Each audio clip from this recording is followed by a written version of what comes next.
Vraies Voix Sud Radio, le grand débat du jour. Le texte sur le projet de loi immigration va venir en commission mixte paritaire, Sénat, Assemblée. Le président de la République nous a demandé de trouver cette ligne de crête pour faire adopter des mesures fortes. Après un examen à l'Assemblée et au Sénat, on tente toujours de trouver un compromis entre l'Assemblée et le Sénat. Il y a un problème ici à l'Assemblée nationale d'opposition, et en particulier les partis républicains, les LR et le Parti socialiste qui refusent d'assumer toute part de responsabilité à chaque fois qu'il y a un texte important qui arrive. Le CMP, ça marche quand il y a une volonté de part et d'autre de trouver un compromis. Quand il y a une volonté, on trouve toujours un compromis. Et donc 2 jours après le revers de la motion de rejet sur le projet de loi immigration, la Première ministre a commencé ses tractations plus que jamais ardues avec les LR en vue d'une commission mixte paritaire qui se réunira lundi et jouera quitte au double pour le destin du texte, Philippe. Oui, Cécile, et parlons vrai, est-ce que pour vous un compromis est possible avec cette commission mixte paritaire? Est-ce que vous y comprenez quelque chose depuis le début de cette législature? C'est le 49.3, c'est le 44.7, bientôt le 36.15 Code Constitution. Comprenez-vous le labyrinthe législatif? Eh bien, pour le moment, il y a une majorité de 2 Français sur 3, comme disait Giscard d'Estaing.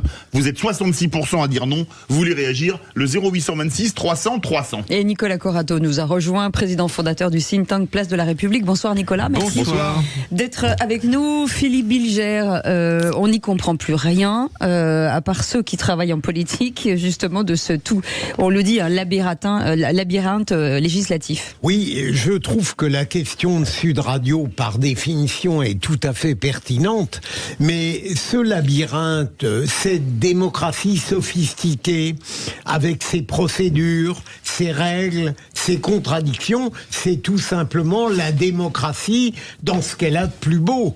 Alors de plus byzantin parfois, mais c'est aussi ce qui fait son charme. Deuxième élément, si vous me permettez, Cécile, j'en aurai un troisième, mais je finirai très vite parce que Nicolas est impatient de parler. Le deuxième, c'est que je note avec plaisir depuis quelque temps qu'on revisite un petit peu l'épisode de la motion de rejet d'une manière infiniment moins négative par rapport à ceux qui l'ont voté. De la part de la gauche et de l'extrême gauche, une grande cohérence puisqu'ils ne voulaient pas elle ne voulait pas de ce projet de loi, et du côté des Républicains, une grande cohérence également, puisqu'ils sont allés au bout du refus qu'impliquait la répudiation de leurs exigences. Donc, troisième élément, à partir du moment où les Républicains dans la CMP veulent s'arc-bouter sur la version du Sénat, il va falloir convaincre la partie gauche de la Macronie, qui ne se résume peut-être pas qu'à Sacha Houlié, que, au fond, des concessions sont possibles et qu'elle fasse l'effort colossal pour elle de valider une version du Sénat qui est infiniment plus dure que celle que Sacha Houlié était prêt à accepter. Lundi 17h, c'est un peu rendez-vous au Quai Coral.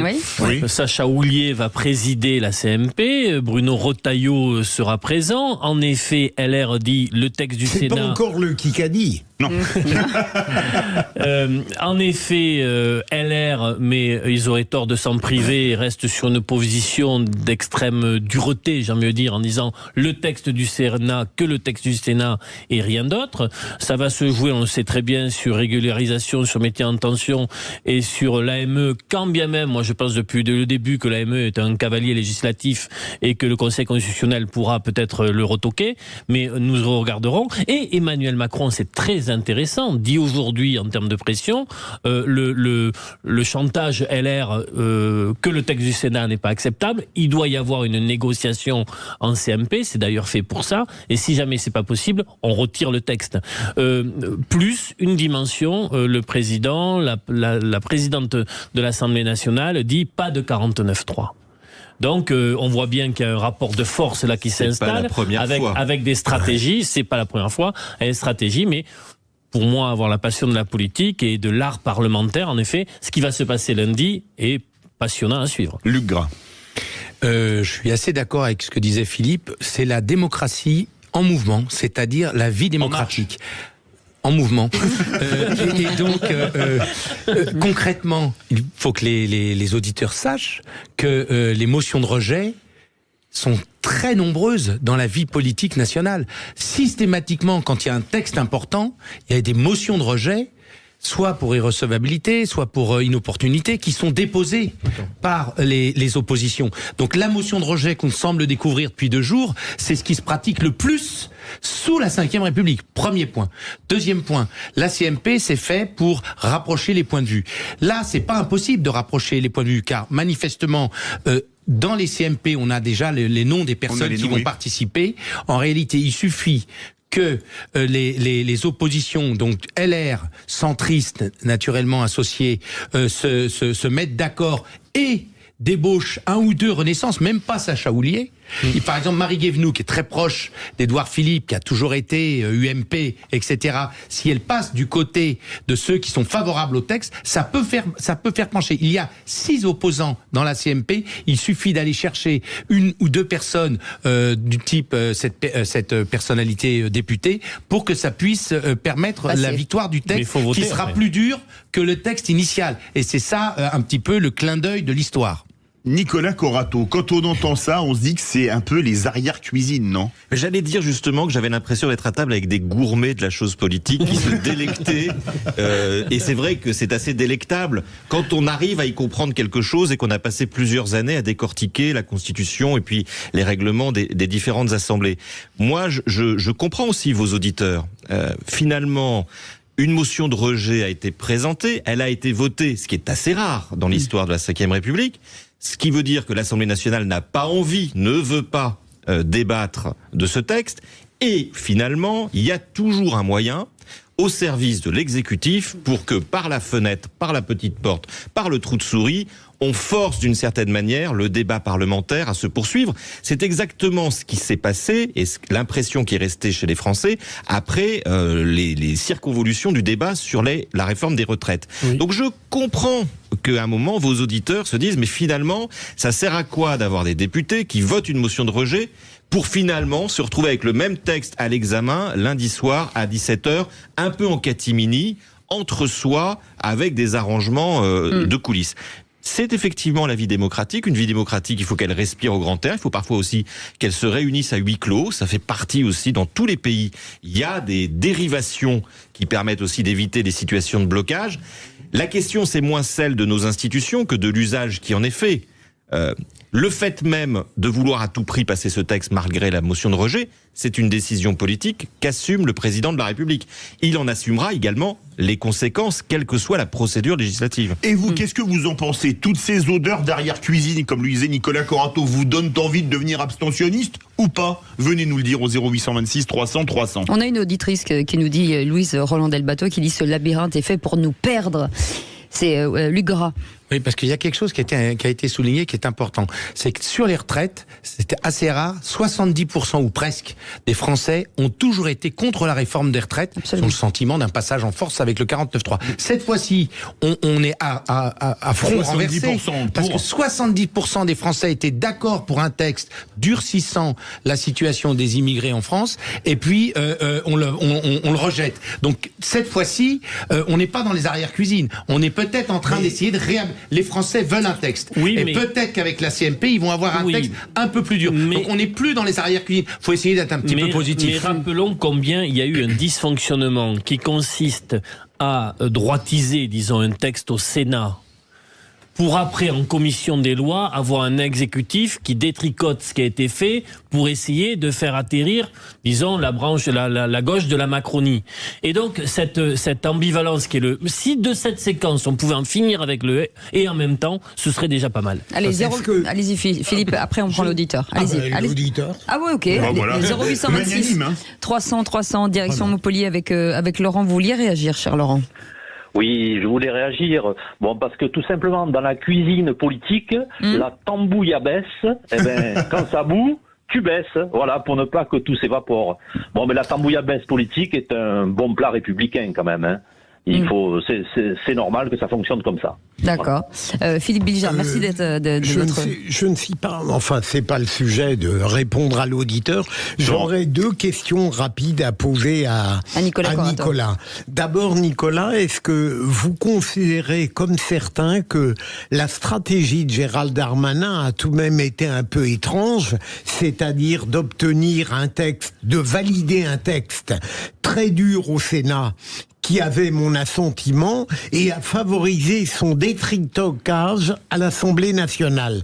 Et deuxième élément, si ce qu'a dit tout à l'heure Olivier est exact et il est aux premières loges pour savoir ce que va faire le président de la République, eh bien, est-ce que vous pensez que si le texte s'était retiré, on aurait peut-être enfin, ce qui est souhaité par beaucoup, la dissolution ? Alors sur le premier point, Gérald Darmanin, il est focalisé, certes peut-être sur la position des LR, mais avant tout et premièrement sur la position de son groupe, qui est divisé sur ce sujet. Oui, donc le compromis, il était imposé à Gérald Darmanin. Très compliqué. Je rappelle que ils se sont comptés, les députés Renaissance, qui sont contre un texte uniquement durci sur la partie procédure. Ils sont à peu près 67. C'est ce qu'on appelle l'aile gauche de la majorité présidentielle. Si ces 67 députés manquent, de toute façon, il n'y a plus de texte avec ou sans le Sénat. Donc, Gérald Darmanin, il était obligé au compromis parce que son groupe politique lui imposait. Donc, on peut pas... Pourtant, je suis pas tendre avec Gérald Darmanin, mais on peut pas lui faire débit de ce qui s'est passé au Sénat. Ensuite, la dissolution...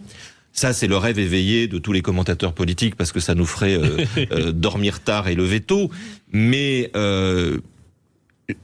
Emmanuel Macron a peut-être été un des présidents qui a eu le plus de ces derniers mois la possibilité de dissoudre et des sujets qui permettaient de justifier une dissolution. Il n'a jamais utilisé cette arme. Je pense qu'on n'est pas à un niveau de crise institutionnelle. Moi, j'entends parler de crise institutionnelle. Enfin, c'est une motion de rejet. Elle a été adoptée. Il y a une CMP. Il y a une procédure. Non, mais qu'il y ait une crise politique au sein du gouvernement, que M. Darmanin ait peut-être un peu moins d'avenir politique à très court terme, et encore ça reste à voir, qu'il y a 48 heures peut-être, mais ça change pas la phase des institutions. On est dans le jeu des institutions normales.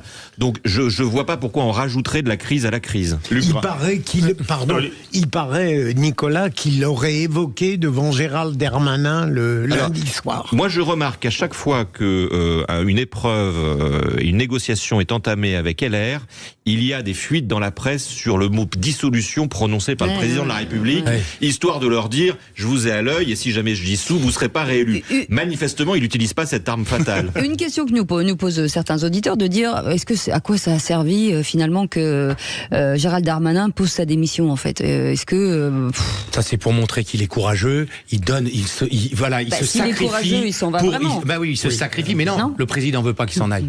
Donc il garde la place et en même temps les honneurs. Donc sur ce qui vient d'être dit, d'abord le danger de la dissolution, c'est comme le nucléaire. Plus on en parle, moins on le fait. Le jour où on va dissoudre, ça arrive subrepticement. Moi, j'en sais quelque chose. J'étais collaborateur parlementaire à l'époque de 97. Et il faut s'appeler ce très estimé Jacques Chirac pour prendre l'initiative absolument abracadabrantesque de dissoudre en 97 alors qu'il avait une majorité, certes un peu rétive, mais il avait une majorité absolue. Et donc, il gagne en 2002. Je voudrais quand même souligner le paradoxe de la situation actuelle. C'est que oui, mais là, Macron pourrait pas faire ce jeu-là puisqu'il peut pas se représenter. Et donc, concrètement, je n'en doute pas, cher Olivier.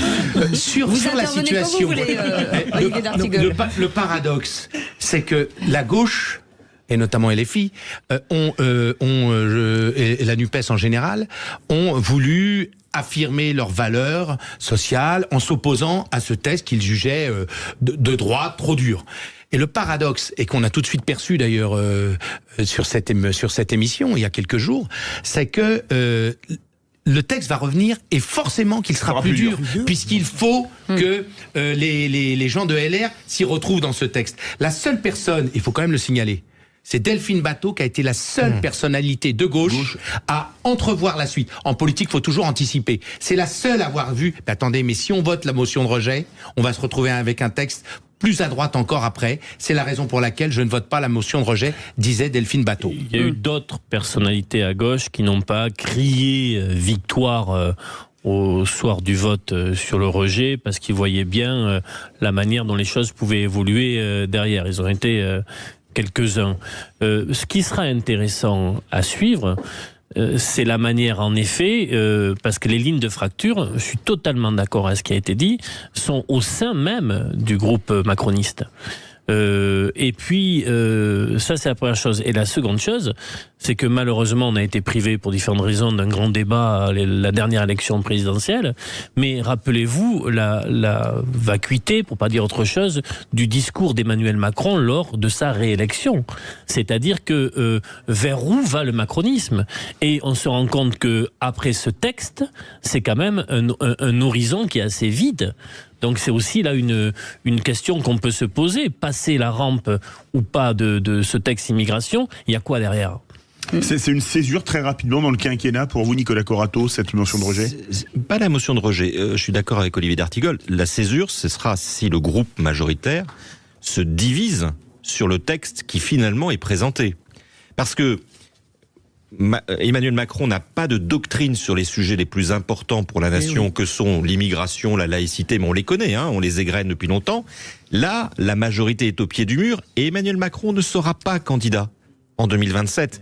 Donc sur des sujets comme ça, on peut retrouver des clivages anciens qui avaient un peu disparu de manière artificielle de ce groupe majoritaire. Et typiquement sur l'immigration, on peut assister à une division du camp présidentiel. Merci beaucoup, messieurs, d'avoir été avec nous. Merci beaucoup, Nicolas Corato, président fondateur du think tank Place de la République. Vous savez quoi, on va vous garder dans un instant, parce que là, on passe de la CMP à la CPS. Chacun pour soi. Allez, à tout de suite.